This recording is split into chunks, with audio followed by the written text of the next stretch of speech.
All right, here we go, guys. I'm going to try to get through the calcium channel blockers and the miscellaneous agents before I let you guys out for lunch, since after lunch we'll be actually mixing some of these drugs and getting drips up. Okay, so calcium channel blockers, I erased the diagrams, but we know where they work, right? Nodal or non-nodal tissue primarily. Calcium? Non-nodal? Nodal tissue, right? They work on phase 0 of nodal tissue. So they are going to decrease the rate, okay, at which calcium flows through, and so that's going to kind of inhibit the depolarization of the nodes, and it's going to make things like the heart rate go down, force of contraction go down, all that. Okay, so calcium channel blockers can roughly be divided into 2 major classes, okay? And I'll just draw you guys a little picture here. Okay, we have what are called the dihydropyridines. You don't have to memorize this. No. No. The dihydropyridines, and we'll just say that these are the DHPs. All right, the dihydropyridines. Okay. And the non-dihydropyridines. So those are your 2 major classes of calcium channel blockers, and they have very different effects clinically. Your dihydropyridines are calcium channel blockers that tend to end with DIPNE. Okay? So these include common agents such as amlodipine. Yeah, dipine. Amlodipine, for example. Amlodipine. Nifedipine is a very common one. Nifedipine. And another common one that is used in the hospital is nicardipine. Nicardipine. Another name for nifedipine is Procardia. Okay. This is orally active, okay, very common at home med. And nicardipine is known as Cardine. Its trade name is Cardine. And this is given as an IV infusion. Now, what differentiates the dihydropyridines from the non-dihydropyridines is the following. These particular agents, the dihydropyridine agents, do not act robustly in the heart, okay? So they are not cardiac specific, okay? But rather their major mechanism of action happens to be on muscles, smooth muscle, not cardiac muscle, but a different kind of muscle, and that is smooth muscle in your blood vessels. Okay, so these are very good at causing vasodilation. You guys okay with that? Yeah. So if you had somebody in atrial fibrillation with a rapid ventricular response, and they were not unstable, you didn't want to use electricity, would these be your agents of choice to treat that rhythm? These dihydropyridines? Yes or no? Why do you sit there for unstable? Would you want to use these? Wouldn't that? So you got a patient. Yeah, you got a patient sitting in front of you, and they're in AFib with RVR. I'll try to draw a better picture for you. So imagine they're sitting in front of you, AFib with RVR. They're not particularly unstable, okay? And they're looking at you, and they're like, yeah, I feel a little funny. AFib, RVR, rate of 180 is really irregular. And your partner's like, hey, let's give him some Procardia. It's a calcium channel blocker. It'll help decrease the heart rate. Would you want to grab a dihydropyridine for that patient? I feel like it's a no. Why? Because AFib puts them at risk for. There's an even more fundamental issue going on here.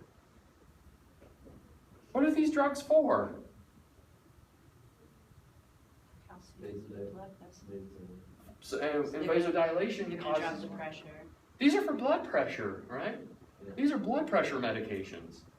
Why would I want to give a blood pressure medication to someone in AFib I want to give a medication that slows the heart rate, right? Does that make sense? Yes. So the dihydropyridines are primarily blood pressure agents, and in fact, the dihydropyridines may actually cause tachycardia when given. Specifically something like nifedipine, if you give it, and there are forms of it that are very fast acting, it may drop your pressure quickly. And then how does the body respond to a sudden drop in blood pressure? Increases the heart rate. So if you've got somebody in AFib or SVT or PSVT, some fast rhythm, and you give them one of these agents, you're not doing them any favors. Does that make sense? Why? Because these are primarily vasodilators. They are primarily for blood pressure. Now, your non-dihydropyridines, okay, you have two subclasses of them. You can't ever, nothing is ever simple, huh? No. All right. Your non-dihydropyridines, you have what are called your phenylalkylamines.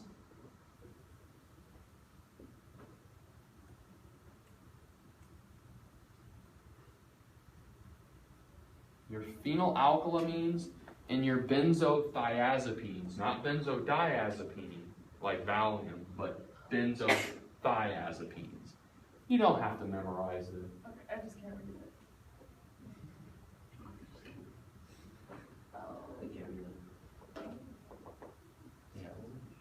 Phenylalkylamine, benzodiazepine.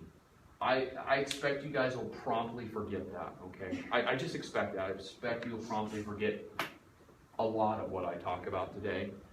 And hopefully the very important points that I emphasize are the ones that you remember, okay? We can say mostly all of it. Something, okay. So your phenylalkylamines. The big thing to know about the phenylalkylamines are these are selective. These are selective to the heart rate. These are very selective to nodal tissues. Okay, very good at decreasing the heart rate. And the one that we come across is something known as verapamil. Verapamil or Kalan is a common trade name for that. Can be IV, can also be an oral medication that people take at home. Okay, so you can see if you have a patient who just takes Procardia, that tells you that that patient has a different problem than somebody who's taking verapamil, right? Now, if they're taking both, well, maybe they have both hypertension and some other problem, some other, AFib or whatever the case may be. You guys go with that? Okay, so rather than memorizing phenylalkylamine, benzodiazepine, or dihydropyridine, maybe it'd be easier for you guys to remember that these PINE, the penes, are more blood pressure drugs. Verapamil is more a heart rate drug. Does that make it a little easier to memorize? Okay, that's more what I'm expecting you guys to know versus verapamil is a phenylalkylamine, is a non-dihydropyridine.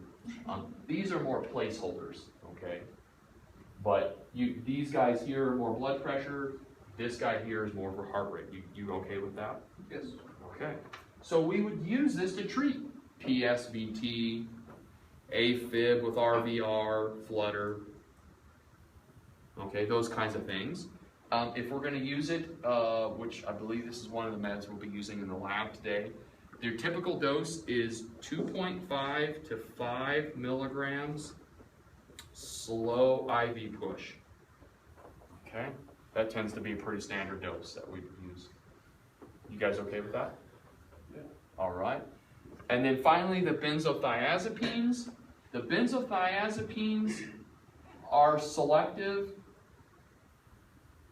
to heart rate and blood pressure. So benzodiazepines have a combination of these guys here and these guys here. You guys cool with that? So they will hit both the heart and the blood vessels.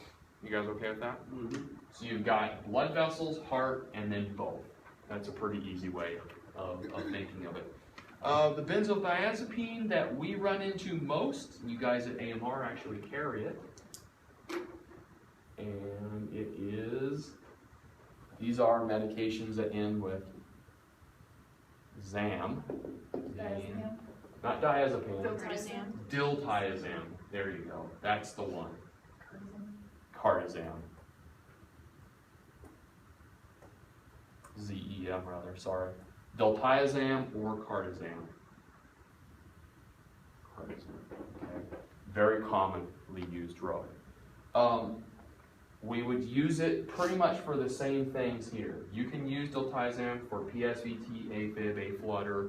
You could also use it, you know, to lower blood pressure because it does have blood pressure lowering effects. You guys okay with that there? Okay. Now, the dose is a little funny. I'll just talk about the dosing real quick. It's a bolus followed by a drip, like a lot of these agents, and it's all weight-based. So, your initial dose is going to be about 0.25 milligrams per kilogram slow IV push, okay? Slow IV push over about 2-3 minutes. And then you're going to mix a drip, all right? And what I like to do is I just like to mix it in a 1 milligram per milliliter concentration. 100 milligrams and 100 milliliters works real well. I think that's what you guys mix, right? 100 and 100, and that's 1 milligram per milliliter. And then you run your drip at anywhere from 10 to 15, some people might start even a little lower than that, milligrams per hour. Or 10 to 15 milliliters per hour, right? Or some people start at 5 and then titrate it up to response. You guys okay with that? So the two major calcium channel blockers that we run into in EMS really come down to verapamil and diltiazem. Okay, and then these guys here tend to be drugs in your patient's med list. Oh, hey, my patient's on nifedipine, except this one here, Cardine. Okay, Cardine is IV, pretty much IV only, given typically in the ICU as a way of managing blood pressure. You guys good with that? So side effects of calcium channel blockers are pretty much the same side effects that we run into with beta blockers, okay? With bradycardia, hypotension, those kinds of things. There is a big caveat that I want to throw at you guys here. And it goes back to what Paul taught you about tachycardias, tachydysrhythmias. You guys remember the term aberrant re-entry dysrhythmias? Okay, these include conditions like Wolff-Parkinson-White Disorder and Longenong-Levine. And these are disorders where you have, and I think I'll just draw a picture for you guys. So imagine you have a heart here. All right. So here's my heart. All right. You have your SA node here. You got your AV node here. And we know that they're basically the only way to get from the top of the heart to the bottom of the heart is through the AV junction, right? There's basically tissue that blocks that wave of depolarization coming through. So if I have just a run-of-the-mill SVT, we'll say, right? A run-of-the-mill supraventricular tachycardia, where I have this impulse that's getting circulated through, say, the AV junction, right? It's getting circulated through there, and I have a really fast heart rate, okay? SVT. If I give somebody a calcium channel blocker and I slow the conduction through there, will I slow the heart rate down? No. Yeah, right? Because that's the problem is I have fast conduction going through here, right? So if I slow conduction through here, I slow conduction through here, that's going to slow my heart rate down, right? Yeah. And that's what you want, right? That's why we get these things. Right? That's why calcium channel blockers and beta blockers are so good at managing these fast rhythms, is because they hit these tissues here, the nodal tissues. And they slow conduction through those tissues, slow heart rate down. But here's the problem. If I have Wolff-Parkinson-White disorder, for example, what happens in Wolff-Parkinson-White disorder? There's an accessory pathway here. I believe in WTW it's called the bundle of Kent. Is that correct? I believe it's bundle of Kent. That's the name of the accessory pathway. It's a bundle of kin in Wolff-Parkinson's-White. So here's the thing. In Wolff-Parkinson's-White, you have this accessory pathway that signals can pass through and they can get recycled, right? And then, of course, they can pass through here as well. So if I have somebody with Wolff-Parkinson's-White and I give them a calcium channel blocker, where is that calcium channel blocker working? SAAB, right? So it's working here. It's working here. Where ain't it working? It is not working at the accessory pathway. What have I just done to that patient? Yeah, I have said divert everything through the accessory pathway, which is not at all affected by the calcium channel blocker. What do you think that's going to do to their rhythm? Boom, right? You potentially have a dead patient on your hand. So you suspect Wolff-Parkinson's-White or Longanone-Levine. Calcium channel blockers and to some extent beta blockers may be a very poor option to go with. Okay, because they do not slow conduction through that accessory pathway, right? Amiodarone actually might be a better option in those patients, okay, if they're having runs of SVT. So you guys need to take that in consideration. I know it's tough. I've thrown so many things at you guys, and you know, you're going to have that day where you're out in the field and you have a patient who's in SVT, and you run a 12 lead, and that patient's really stable, and you go, you know what? I'm going to do what? I'm going to give. I work at AMR. I'm going to give Cardizem, right? And you didn't recognize that there were delta waves on the 12 lead. You did not identify possible Wolff-Parkinson's-White. You give the calcium channel blocker, you give the Latizam, and then your patient goes into VFib, and there's a bad outcome. That's just how critical our decisions can be as paramedics sometimes. So I know, I understand, I've just hit you guys with so much stuff, and it's not that I like seeing people suffer, it's that the stakes are so high. You just can't imagine how high the stakes can be. And to make it worse is virtually all of our calls are pretty mundane. And you guys would know that, right, at work. Most of your calls are pretty mundane. So most of the day you're not doing anything that requires a whole lot. And then every so often that one terrible call comes down. So that's why I try to be very robust in the things that I cover. So at least I can say we've covered it in some detail. Before lunch, we've got 10 minutes. I just want to talk about a couple of odds and ends, what we call the miscellaneous. So we've talked about all the stuff at the beginning, the anticoagulants, the ACE inhibitors, all that. And we've talked about class 1 agents, talked about class 2, talked about class 3, talked about class 4. I'm just going to talk about kind of the funny guys that just don't really have a class. The two major ones that fall into that are actually agents that you are already familiar with, and these include adenosine, okay, adenosine. And we know that adenosine pretty much blocks all conduction through the AV node. That's how it works, right? But it's temporary, right? It has very, very fast half-life, a very, very short half-life, rather. In about 6 to 8 seconds or so, you generally will clear that. And you guys already know how to give adenosine in odds and outs because you've been giving it in the labs. The other one is a medication for heart failure, and we've already talked about it, but I'll just mention it. It is, what is it? It's for heart failure, AFib as well. It's a very common one for chronic AFib management. And that is, causes that ice cream scoop depression. Say it. Digoxin, you got it. There you go. Digoxin or Lanoxin, yeah. And remember, digoxin is the agent that has negative chronotrope and positive inotrope actions, right? So it decreases the heart rate but increases the force of contraction. So it's pretty good for AFib patients, for chronic AFib management, because it decreases that ventricular response, but it makes the ventricles beat a bit more robustly. And it's a common drug for congestive heart failure patients because it helps increase that contractility through the positive inotropic effects. However, there are some things that we need to be aware of with DIG. DIG toxicity is very common.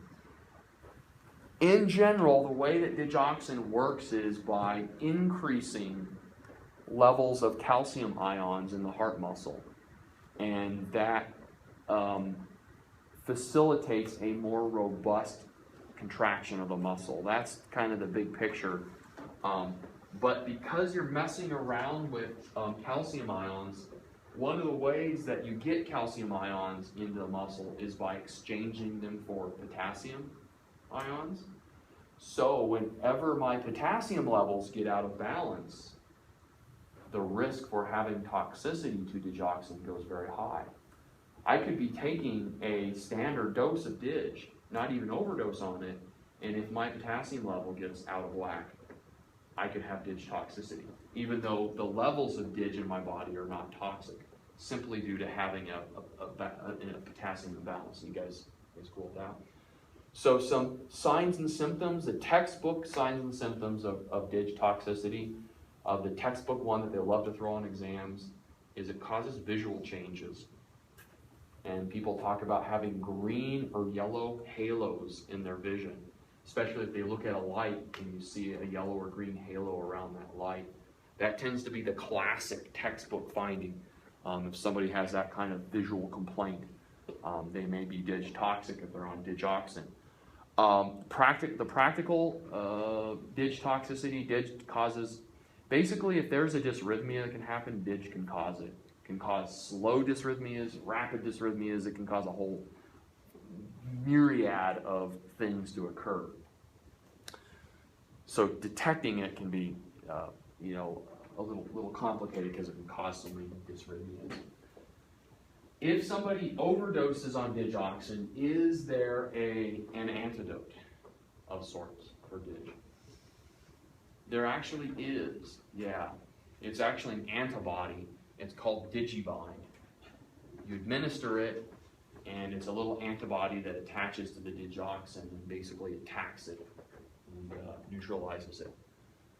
So somebody has overdosed on digoxin, there is Digibind. A thing to know about Digibind is if you give Digibind, it'll actually make your digoxin level go up. So if you test the digoxin level and it's going up, that doesn't mean that the patient is necessarily getting worse. That very well could be just a normal thing associated with the Digibind. So yeah, potassium imbalance is a big problem with DIG. You got to make sure your potassium levels are okay.